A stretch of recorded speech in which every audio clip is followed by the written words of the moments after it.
WIKO View 2 Pro, and let me show you how to enable night mode on the following device. So at the very beginning, let's start by using your home screen. Find here and select settings. From the following options, let's choose display and select night light. So as you can see, you can turn on automatically night light, or you can, for example, enable the night light from sunset to sunrise by using the custom scheduled, or you can choose never. And you can here manually enable the night light.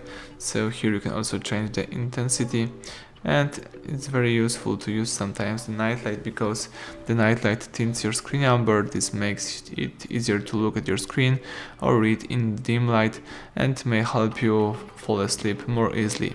So sometimes to protect your eyes, it's good to enable the night light. So as I show you, you can do it manually or automatically by using the schedule option. So that's it, everything went well, thank you for watching, please subscribe our channel, leave thumbs up under the video.